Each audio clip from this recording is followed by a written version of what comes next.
I was taking notes during that song. Wow. Thank you, Marcus. Reverend Eileen, Yes. I have one thing we missed in Marcus's bio. What did we miss in Marcus's bio? When our beloved Carolyn Mysteria had dissolved into dementia, Marcus would drive all the way from Little River to 10 Mile. 10 Mile. To care for her. And he would serenade her with that song. Oh my God. She loved that song. So what she's sharing is that when Wisteria was ill, Marcus would drive up from his house south of here in Mendocino to, where was it? 10 Mile. To 10 Mile and sing that song to her. What a beautiful gift. What a beautiful gift. That's what community is, right? That's what community is. That's why we show up every day, to be a part of community. Anyone else? Yeah? That's why I show up, because I can talk to myself all I want. What's that? Andy comes for the coffee. All right, I see how you are. Oh, and you all come for the Andy. Oh, not for me. Thanks a lot. All right. I'm just gonna let Andy talk. No, I'm kidding. Oh, hold on, I'm trying not to kick this mic stand with my boot. So last week, or a week and a half ago, I sprained my ankle. I have a severe sprain, and I've been doing okay. Gail and I actually went for a golf ball hunt yesterday. This is what we do. We hunt for golf balls, and I did pretty well, but I woke up a little swollen this morning and my shoe wouldn't fit, so I had to put the boot back on. How many did you find? 8 plus 3. 8 plus 3. So 11 golf balls we found yesterday. Of course, we snuck into the neighbor's yard and we got most of them from his yard. I think we got all of them from his yard, actually. Maybe. Yeah, along with a couple of mushrooms. Yeah, it was a good day. It was a very But good you day. donated most of them to a little boy. Oh yeah, I donated. We were watching this little boy run around the golf course with his dad, and I said, "Wow, what a great way to run that energy out of him." And he said, "Yeah. Did you find any?" I think he thought he threw a golf ball, hit a golf ball over there. He was like, "No." And I said, "Yeah, I find them all the time. We collect them." He says, "Do you sell them at all?" And I was like, "No." "Would you like these?" And I handed him 8 golf balls, and he was like, "Whoa, what?" And then I found one more, and I threw it onto the green for the kid to go run over and grab. You know what? That's what abundance is. Right? That's abundance. I'm finding the golf balls and I'm throwing them back at the golfers. Not literally, but throwing them to the golfers, right? I've talked a lot about when I didn't have the money to put in the basket when it went by. My minister challenged me to find a quarter once a week, put the quarter in the basket, just to get the pump primed. And boy, I tell you, there were some days I walked around grocery stores looking for that quarter. Right now, when I see any money on the floor, and I had a hard time during COVID, but I'm over that now. I pick up the money. You know, there's this whole thing. If it's heads up, it's good luck. If it's tails up, it's bad. Anybody else know that thing? It stuck in my head for a while, and people would say, "Why would you pick that up? It's tails up." And I'm like, "Are you kidding? This is my abundance." And I pick it up and I say, "Thank you for my abundance." And you know, my husband does the same thing now. He thought I was crazy, but now he picks up, when he sees me pick it up, he'll go, "Ah, there's your abundance." Yes. God we trust. In God we trust. Oh, yeah. The obvious, right? It's right there. Anyway, that's not what I wanted to share first thing. I wanted to share, the very first thing I want to read is our global vision for Centers for Spiritual Living, because this is going to tie in to my talk today. This is from Centers for Spiritual Living worldwide. This is what our vision is. We envision all people, all beings, and all life as expressions of God. Yes? Yes. All right. We see a world in which each and every person lives in alignment with their highest spiritual principle, emphasizing unity with God and connection with each other. A world in which individually and collectively, we are called to a higher state of consciousness and action. Yes? Yes. Yes. We envision humanity awakening to its spiritual magnificence and discovering the creative power of thought. A world where each and every person discovers their own personal power and ability to create an individual life that works within a world that works for everyone. Yes? All right. We envision a world in which we live and grow as one global family that respects and honors the interconnectedness of all life. A world where this kinship with all life prospers and connects through the guidance of spiritual wisdom and experience. Yes? Yes. We envision a world where personal responsibility joins with social conscience in every area of the political, corporate, academic, and social sectors, providing sustainable structures to further the emerging global consciousness. Yes? We envision a world where each and every person has enough food, a home, and a sense of belonging, a world of peace and harmony, enfranchisement and justice. Yes? Yes. We envision a world in which resources are valued, cared for, grown, and where there is generous and continuous sharing of these resources. Yes? We envision a worldwide culture in which forgiveness, whether for errors, injustices, or debts, is the norm. Yes. We envision a world which has renewed its emphasis on beauty, nature, and love through the resurgence of creativity, art, and aesthetics. Yes. And finally, we envision a world that works for everyone and for all of creation. Yes? Yeah. That's the vision for Centers for Spiritual Living. That's the vision of this community worldwide that we are members of. We are a member center of the Centers for Spiritual Living. That is what our teaching is striving for. Can you please send that to us? I will send it to you. It's also on the csl.org website, the home office website. Here's why I wanted to read this. We are constantly striving for something more than what we think we can do, right? That's what a vision is. A vision is we create a vision that's bigger than we can possibly imagine. Why is that? Why is that? It orients us. It orients us. It points us in the right direction. It allows the universal presence, God, divine, whatever you want to call it, it allows it to start doing its work. It allows it to start doing its work. It empowers it. It empowers it, yes. When we speak these things into form, when we speak them out loud, we're speaking them into form. When we decide this is what I want in my future, we're speaking that into form. When I was 9 years old, I spoke into form that I wanted to be a minister when I grew up. 9. I knew I was going to have a career prior to that. I needed to eat. Because you don't get into this for the money, let me tell you. I needed a career. Then I was going to be doing this. I also knew I wanted experience in life. I wanted to be able to understand the people that I was speaking to. When my husband and I were dating and we were talking about where we were going to retire, and he said, well, where are you going to retire? I said, up on the Mendocino coast, of course. And he said, well, I'm retiring to Iowa. I said, there's the door.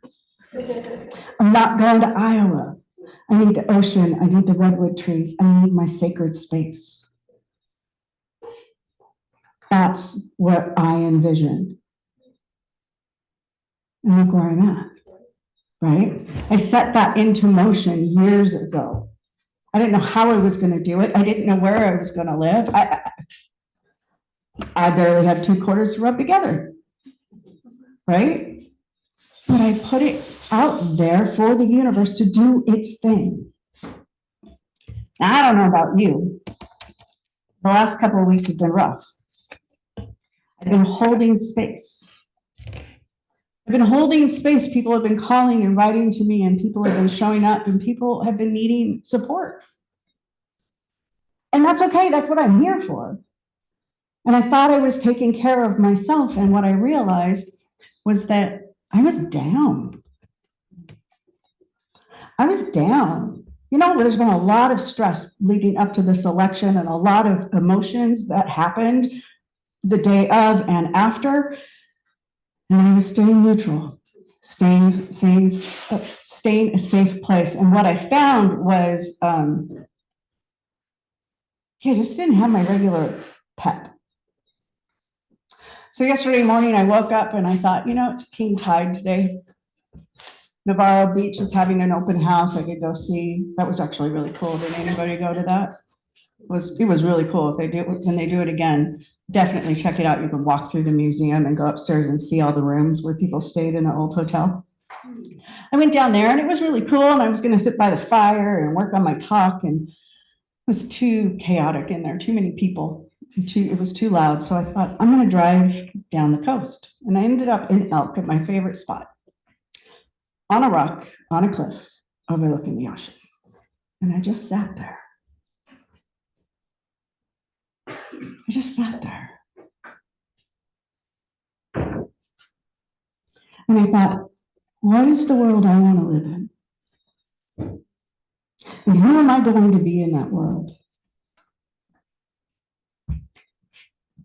I decided it was time to head home. I was starting to get hungry, because it had been a couple of hours. And I stopped at the hardware store in Albion to pick up tarps to cover my wood pile. And I thought, I'm going to go up to the cabin. I haven't been there in a couple of months. My cousin's there. He's painting. And I thought, well, I'll just interrupt him. Hope he's dressed. And I pulled in and I sat in the yard for a minute, and then he came out the door and said, hi, how are you doing? And I walked over to give him a hug and I started to cry. And he said, I'm sorry I didn't call you back. You've been thinking about you. And I said, this isn't about that. He said, what is this about? He said, I don't know. Yeah, you've been there? I don't know why I'm crying. I said, I need to sit in the yard. And he said, okay. All right. So I went out and I sat in the yard for about an hour. And I kept thinking about the global vision for the Centers for Spiritual Living. I finally pulled it up on my phone and I started to read it. And I thought I could sit in my sadness, or I can stand up for this. He poked his head out the door and he said, hey, I'm making lunch. Would you like some? I said, yeah. So I walked in and he said, how are you doing? And I said, you know what I realized? Was that I've been holding this all in. And when I got here to the family property where I have spent 56 years of my life, excuse me, spider, you don't get to play. Go on, go on. It's like yo-yo with a spider. All right, go on the chair. It's like, no, never mind. 56 years of my life that I've spent at that property that have been filled with nothing but love, nothing but joy, nothing but peace and serenity. Heck, that is where I chose to get married, because that is my special place. And that's what happened, is I walked into or onto the property of my special place, my home away from home. And all of it just released. It all fell into the pasture. I imagined it going down past the horses, around the Highland cows, all the way out to the ocean.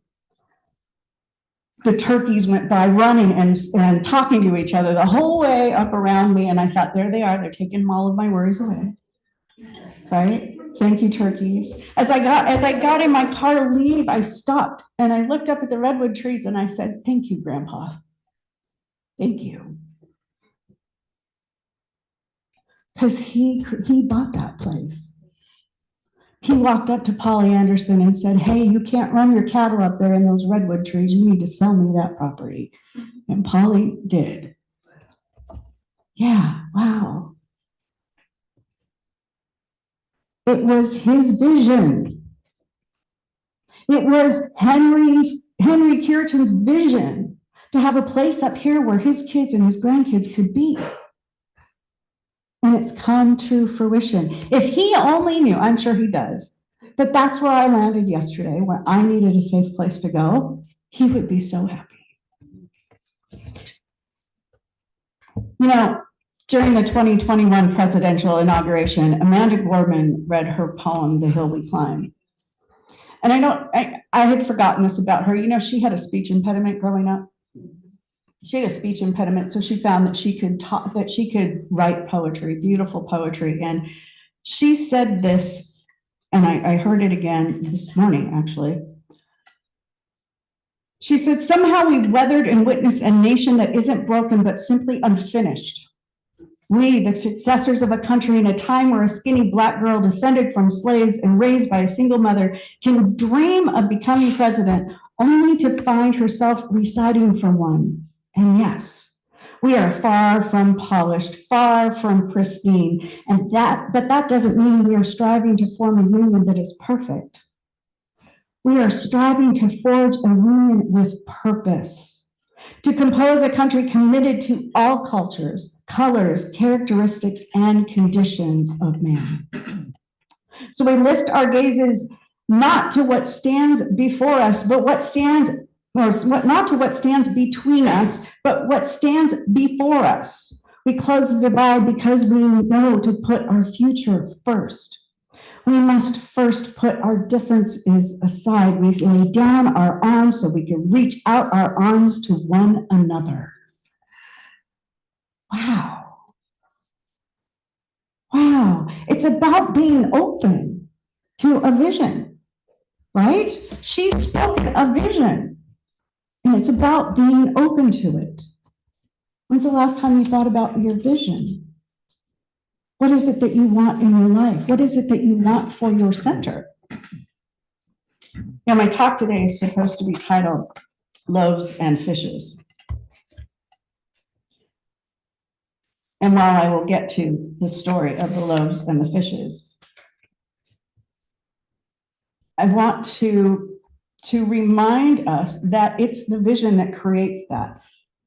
It's the vision that creates all of this. It's the vision that she wrote, striving to form a union we're striving to forge a union with purpose, to compose a country committed to all cultures, colors, characteristics, and conditions of humankind, right?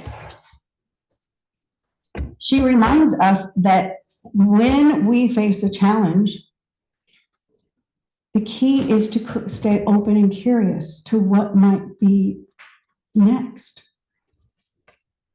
She had a speech impediment. She wasn't going to be speaking in public, let alone on national television, but she remained open to the possibility of something. She started creating by writing.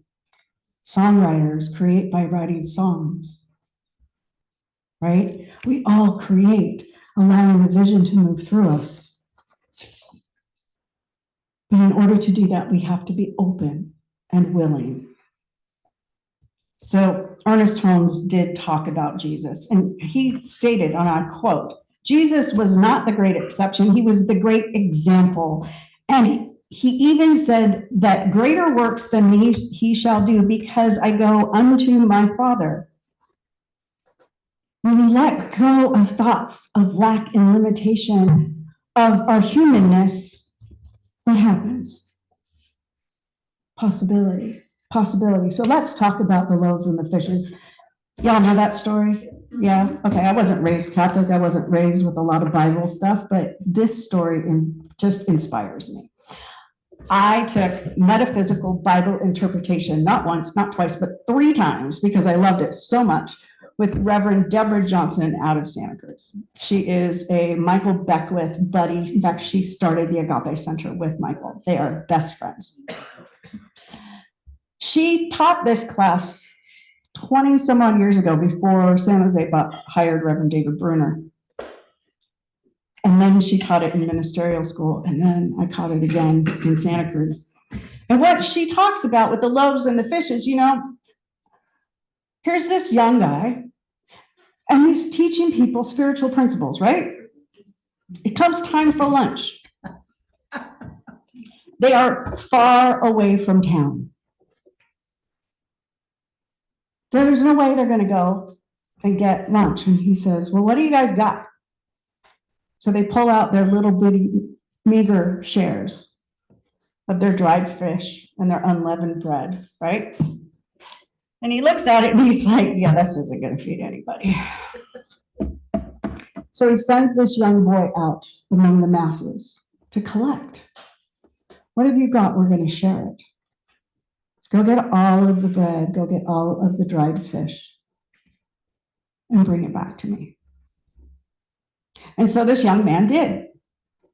Meanwhile, his apostles are like, yeah, that's not going to work, right? There's no food left. And he says, trust me on this one, trust me. And the young boy comes back with this basket of fish and bread. And Jesus starts to break it into smaller pieces and sharing it. And every one of those followers, there were thousands of them, by the way, had something to eat. Now, why is this? Do you know the story behind this, the historical story behind this? It's really fascinating. See, when they went on their journeys, they went with these big, heavy coats. And inside of their coats, what they would do is they would sew in dried fish and the bread. They would sew it in the lining of the coat. So they always had food with them. And Jesus knew this. He knew that no matter what that they had carried with them, that there was still something hidden in the pockets of the coats, of the cloaks, of the clothing. So when he instructed that young boy to go out and get the fish and the bread, he said, have them get into their stash. We need to come together as one in order to make this work for everyone. That was the magic in the story of the loaves and the fishes. The magic is that he knew and he believed that if we all came together, we could create something that would take care of everyone. Fascinating, isn't it? Mm-hmm. Fascinating. And I love that when you dive into the historical context of the Bible, because it's so much more than what we were given on these pieces of paper. It's so much more. Jesus was not the great exception. He was the great example. He didn't tell anybody anything they didn't already know. He just reminded them of the truth of what was within them and helped them to unbury that. That's what we do at centers. That's what we do with our tithe, right? We take a little we take all the littles that we have, we put them together and we create something amazing. We create something amazing. The next thing we do, so we nurture this openness and we nurture this feeling of awe and wonder. And then we nurture appreciation. Nurture appreciation. So let me give you the 5 steps of what Jesus did. He told them, first he looked up, right? When he looked up and he went, okay, we're out of food. How are we going to make this work? Then he gave thanks. Hey, guys, thank you for what you've given so far. And he sent the boy out to get more, and the boy came back and he said, thank you. And then he broke the bread. That's the action, right? That's the action. And then he distributed it. That's the abundance through sharing. He looked up. You know what happens when you look up? Possibility happens. You know people that look down and they're like this? What are you seeing? They're closed. They're not receiving what's going on. That's kind of what was happening to me. I was starting to close down. I went to the property and I looked up. I literally, because the redwood trees are so tall and so beautiful. And the wind shook out all the dead stuff, so it looked fabulous, right? I was watching the turkeys fly up into the trees. I realized I'm looking up. There's possibility here. That's abundance. That's abundance. Look up. If you're feeling fear of lack of anything, look up and see what happens. See what happens. Do you all know the story of Nick Vujicic, Yeah. the speaker. Well, how do you pronounce his last name? I don't know. I don't know. Yeah, it's VJU something or other. He was born with a disability. He was born without legs and arms. And he has turned that into a platform for him to do motivational speaking. He's fantastic. I've been following him for years. And here's what he's famous for. Anybody know what his line is that he's famous for? His line is, "What's your excuse? If I could do this, what's your excuse? If I can get to where I'm at now, what's your excuse?" There's a young man, I don't know where he's at now, but he went to Gilroy High School. His name is Robert. And Robert had the same deformity. And Robert loved football. And the football coach, Skip Bloom, was the older brother of my best friend, Margene. And Skip saw that Robert would come out to every practice and every game. And he knew every play. He was paying attention. He loved football. So Skip gave him a job. Skip said, "I want you to help me coach." And Robert said, "Really?"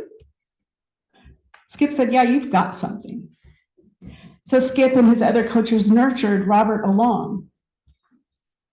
Robert ended up being one of the assistant coaches after he graduated high school of the Gilroy High School football team. And then later on became the assistant head coach at the high school I went to years later, Prospect High School in Saratoga. This is a kid that has no arms and no legs. Is a football coach, and a really good one, apparently. Really, really good one. What's your excuse? What's your excuse? Right? How many times have I thought, I can't do it? I don't have the money for that. I don't have the energy for that. Oh, woe is me. As Reverend Tanya would do. Right? Grab it by the neck and just put it away. What do you mean? What's my excuse? What's my excuse? I swear it looks like you're wearing a cape, Catherine. The way your jacket is tied around you, like Super Catherine is here to save the day. Every time I look at her, I think she's wearing a cape. Thank you for that. Wayne Dyer says this: abundance is not something we acquire, it's something we tune into. It's something we tune into. And this is what we do this time of the year. We tune into our abundance. We tune into our abundance. This is the time of year we start thinking about, what do I have? What from the overflow do I have that I can give to my center, that I can give to my community, that I can give? Apples. Apples. Yeah, take apples. They're yummy, by the way. And give it Thanksgiving. And giving Thanksgiving, right? You know, the cornucopia that we have on the tables, that is a show of our abundance, right? Traditionally, they would go and they would share that and give that away. What are you giving away? Maybe it's apples from your garden, but it's all a part of that law of circulation.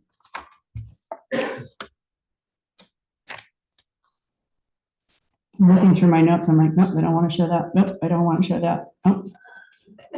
Ernest Holmes, Jim's speaking, and I'm thinking, Jim could quote Ernest Holmes and almost sound just like him. Have you ever heard Ernest Holmes speak, Jim? You should one day. I'll get you a link. I think you should read it because you would keep me awake.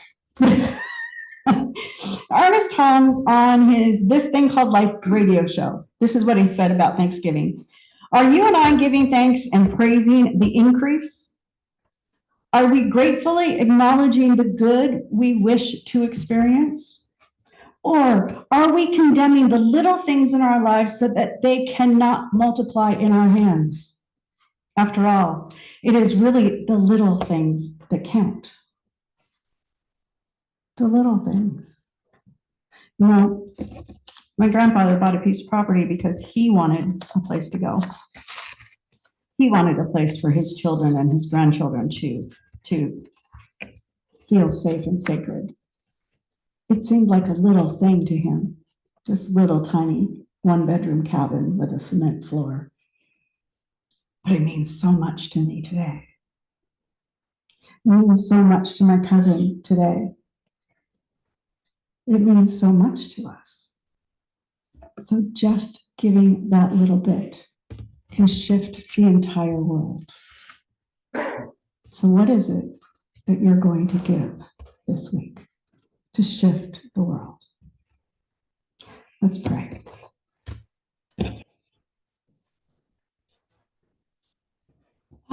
Mother, Father, God, divine presence, all that there is.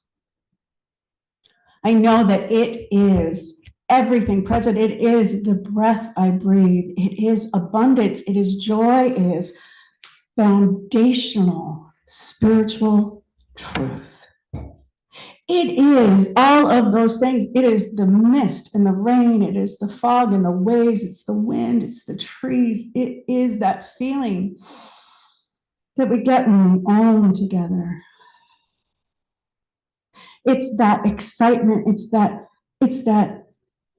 awe that comes up when we hear a song that touches us or a story that touches us.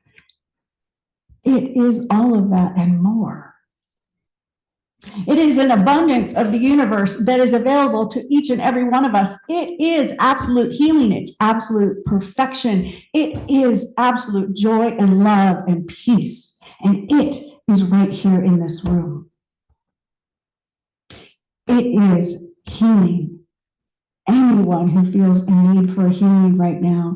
It is giving prosperity and revealing prosperity to anyone who is feeling a sense of lack in any part of their lives. It is that joyous celebration that comes when we see a beloved friend and give them a great big hug. It is that tail wagging on the dog that is just so happy to see you, or the bouncing of the front little feet. The excitement. It is the sound of children laughing and playing, and it is the sound of our own heartbeats, the sound of our breath.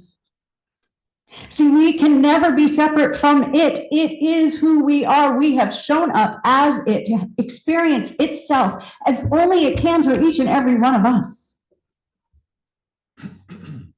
And we have taken that assignment and we have said, yes, yes, I will be spirit informed. I will be the best version of it I can be. I will dance with the law of abundance. I will dance with the law of prosperity. I will dance in joy. I will dance in joy. I will reveal the jewel that is inside of me and allow it to shine in every part of my life. Imagine that jewel inside of you. Polish it up and bring it forth to shine. Shine.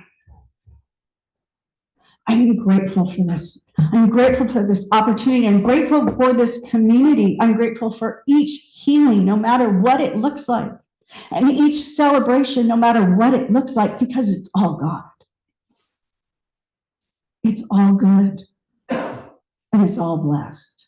And so I release this prayer into the law of mind, knowing that whatever needs to be done is already being done, because Spirit Divine One ours already said yes. That as we speak the words out into the universe, we allow them to happen. And so would you please anchor this prayer with me by just joining and simply saying, and so it is. Thank you.